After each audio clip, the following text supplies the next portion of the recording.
Hello students, how are you all? Students, आज इस lecture video में हम क्लेब्सिएला स्पीशीज़ के बारे में पढ़ेंगे। आइए तो हम इनकी टैक्सोनॉमी से शुरू करते हैं।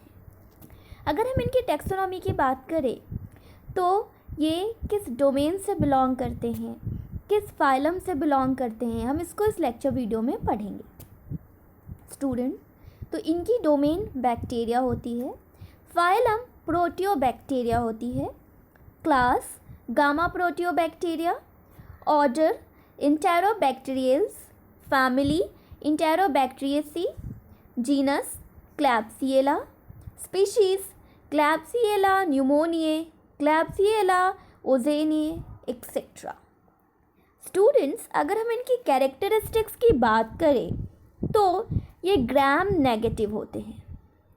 इनके पास थिन पेप्टाइडोग्लाइकैन की लेयर होती है एंड ये ग्राम नेगेटिव होते हैं। ये नॉन मोटाइल होते हैं। इनके पास अपने आप मूव करने की एबिलिटी नहीं होती है। ये लैक्टोज फर्मेंटिंग होते हैं, ऑक्सीडेज नेगेटिव होते हैं एंड ये रॉड शेप्ड ऑर्गेनिज्म होते हैं।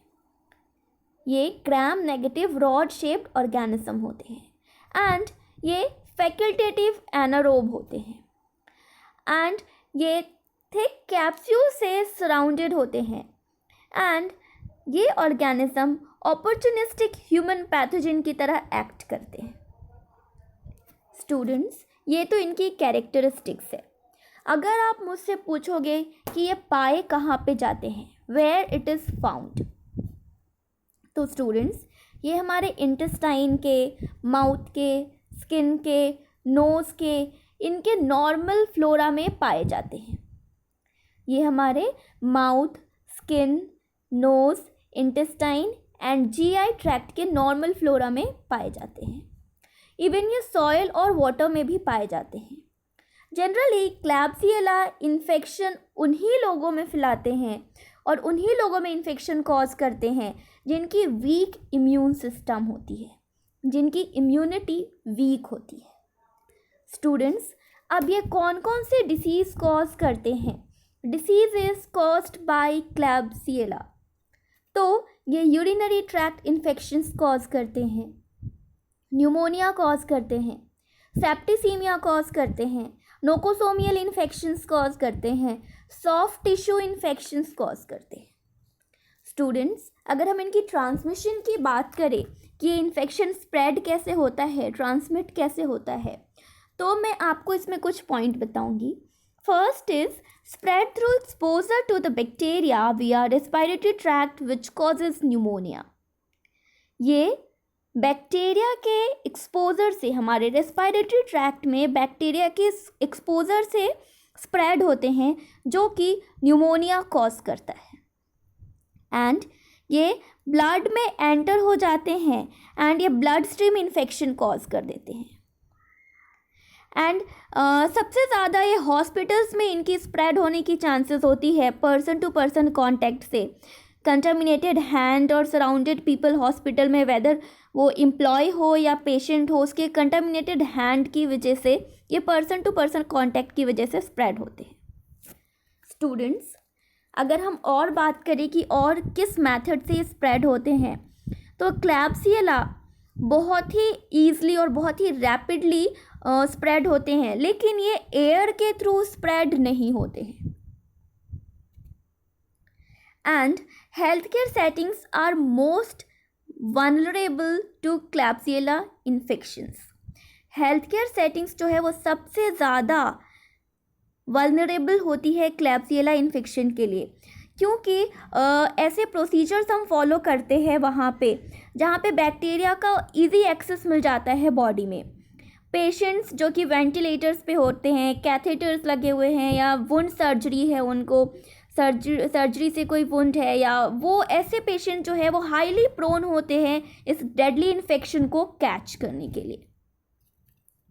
स्टूडेंट्स, अगर हम सिम्टम्स की बात करें तो क्लैब्सिएला इन्फेक्शन में किस तरीके के सिम्टम्स अपीयर होते हैं, तो क्लैब्सिएला न्यूमोनिया के इन्फेक्शन में जो सिम्टम्स अपीयर होते हैं वो डिफ़र करते हैं और वो डिपेंड करते हैं कि इन्फेक्शन कहाँ पे हुआ है, इन्फेक्शन कहाँ लोकेटेड है, एंड वो सिमिलर सिम्टम्स अपीयर करते हैं सेम डिसीज़ेस में, एंड अदर माइक्रोब्स के द्वारा कॉज किए गए सेम डिसीज़ेस में ये सिमिलर सिम्टम्स कॉज करते हैं.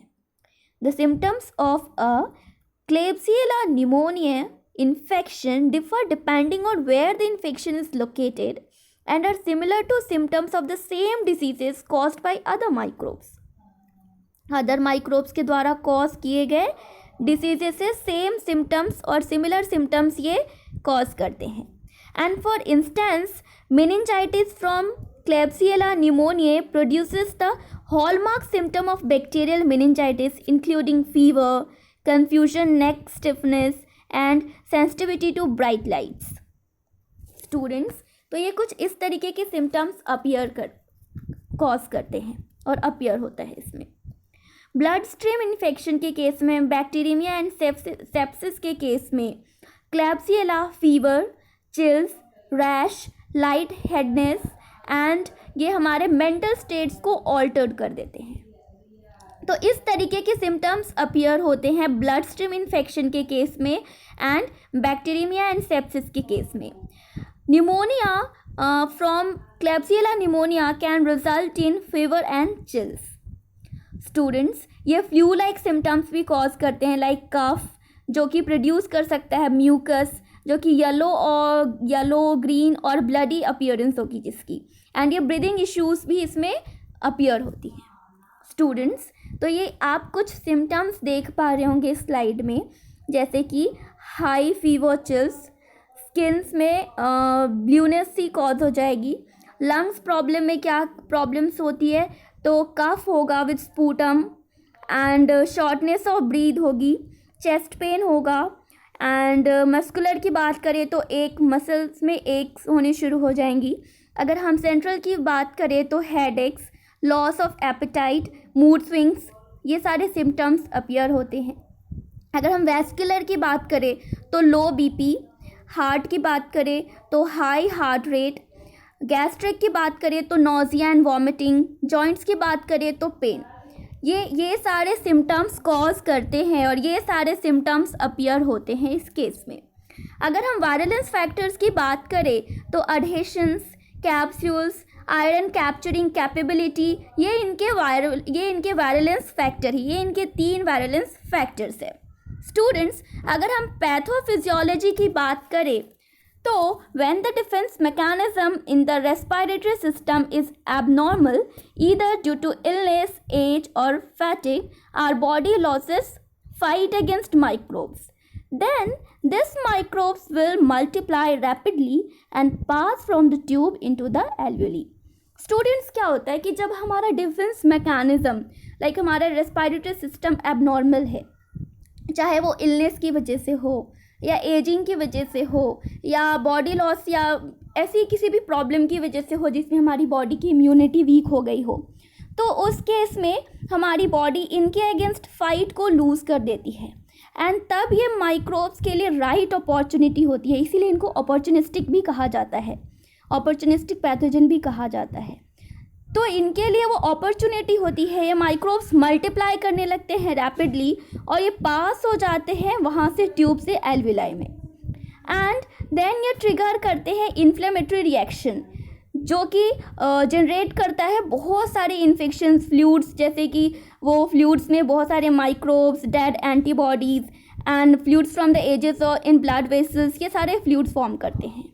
एंड देन इस फ्लूइड की वजह से जो मूवमेंट है गैसेस की वो वापस से चली जाती है एंड ब्रीदिंग करना काफ़ी डिफ़िकल्ट हो जाता है.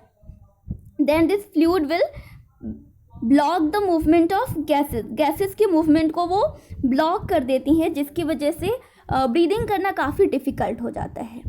And this is mostly cause by Klebsiella that invade the alveoli causing Klebsiella pneumonia. And ये जो सिचुएशन है, कंडीशन है, ये ज़्यादातर ऐसे क्लेब्सिएला के द्वारा कॉज किया जाता है जो कि हमारे एल्विलाई को इन्वेड करते हैं एंड क्लेब्सिएला न्यूमोनिया कॉज कर सकते हैं.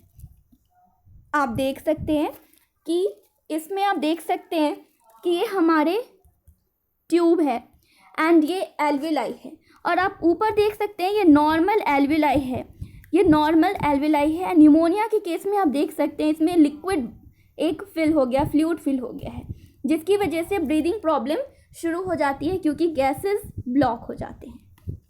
स्टूडेंट्स, ये तो हमने बात की थी कि क्या इनकी प्रॉब्लम्स ये कॉज करते हैं। अब अगर हम एंटीबायोटिक रेसिस्टेंस की बात करें तो क्लैप्सियला के लिए अगर हम एंटीबायोटिक रेसिस्टेंस की बात करें तो कुछ क्लैप्सियला बैक्टीरिया के पास हाईली रेसिस्टेंस जनरेट करने की कैपेबिलिटी होती है एंटीबायोटिक्स के लिए। एंड क्लैप्सियला निमोनिया प्रोड्यूस करते हैं एक एंजाइम, क्लैप्सियला निमोनिया एक एंजाइम प्रोड्यूस करते हैं जिसको हम कहते हैं कार्बापेनेमेज, जिस एंजाइम को हम जानते हैं कार्बापेनेमेज नाम से, जिसको हम शॉर्ट फॉर्म में केपीसी भी कहते हैं, और इस ऑर्गेनिज्म को केपीसी प्रोड्यूसिंग ऑर्गेनिज्म कहते हैं, जो कि एक एंजाइम प्रोड्यूस करते हैं। स्टूडेंट्स, देन क्या होता है, then the class of antibiotics called carbapenems will not work to kill the bacteria and treat the infection. Then एक एंटीबायोटिक की क्लास होती है इनके लिए, वो इनके अगेंस्ट, इस बैक्टीरिया के अगेंस्ट वर्क नहीं करते हैं और वो इन्फेक्शन को ट्रीट नहीं कर पाते हैं क्योंकि वो इन बैक्टीरिया को जो एंजाइम रिलीज़ करते हैं उनको किल नहीं कर पाते हैं। तो क्लैप्सियला स्पीशीज़ के एग्जाम्पल्स लाइक इंटेरोबैक्टीरियेसी, जो कि एक नॉर्मल पार्ट है ह्यूमन गट बैक्टीरिया का, वो इस एंटीबायोटिक के लिए रेसिस्टेंट हो जाते हैं, वो इस एंटीबायोटिक के लिए रेसिस्टेंट हो जाते हैं। तो अगर हम इनकी ट्रीटमेंट की बात करें तो क्या ट्रीटमेंट हम दे सकते हैं इन पेशेंट्स को। तो students, Klebsiella infections that are not drug resistant can be treated with antibiotics. तो ऐसे क्लैप्सियला इन्फेक्शन जो कि ड्रग रेसिस्टेंट ना हो, जैसे कि अभी हमने ड्रग रेसिस्टेंस की बात की थी, तो ऐसे क्लैप्सियला इन्फेक्शंस जो कि ड्रग रेसिस्टेंट ना हो उनको हम एंटीबायोटिक से ट्रीट कर सकते हैं। And infection caused by KPC producing bacteria can be difficult to treat because fewer antibiotics are effective against them. जैसा कि अभी हमने डिस्कस किया कि ऐसे इन्फेक्शंस जो कि केपीसी प्रोड्यूसिंग बैक्टीरिया के द्वारा कॉज किए गए हो उनको काफ़ी डिफ़िकल्ट होता है ट्रीट करना, क्योंकि कुछ ही ऐसे एंटीबायोटिक्स हैं जो उनके अगेंस्ट इफ़ेक्टिव होते हैं। एंड ऐसे केसेस में माइक्रोबायोलॉजी लेबोरेटरी को चाहिए कि वो बहुत सारे टेस्ट करे और डिटरमाइन कर पाए कि कौन सा एंटीबायोटिक इस इन्फेक्शन के अगेंस्ट वर्क करेगा और इस इन्फेक्शन को ट्रीट करने में हेल्पफुल होगा। एंड दीज ड्रग्स इंक्लूड, कौन कौन से ड्रग्स इंक्लूड होते हैं तो मैं आपको बता दूं, अमाइनो ग्लाइकोसाइडेज, टेमोसिलिन एक्सेट्रा। ये कुछ एंटीबायोटिक्स है जो कि इनको हम इंक्लूड कर सकते हैं इनको ट्रीट करने के लिए। स्टूडेंट्स, अगर हम बात करें कि क्लैप्सियला को हम कल्चर मीडिया पे ग्रो कराएंगे तो इनकी अपीयरेंस कैसे होगी, ये किस तरीके की अपीयरेंस होगी इनकी कल्चर मीडिया पे। तो डिफरेंट मीडिया पे इनकी डिफरेंट अपीयरेंस होती है, इनकी कॉलोनी की भी डिफरेंट अपीयरेंस होती है। अगर इनको हम ब्लड अगर की सरफेस पे ग्रो कराते हैं तो इनकी स्लिमी अपीयरेंस होती है, इनकी कॉलोनी की स्लिमी अपीयरेंस होती है, जैसा कि आप इस स्लाइड में देख सकते हैं। इनकी कॉलोनी की जो अपीयरेंस है वो काफ़ी स्लिमी है।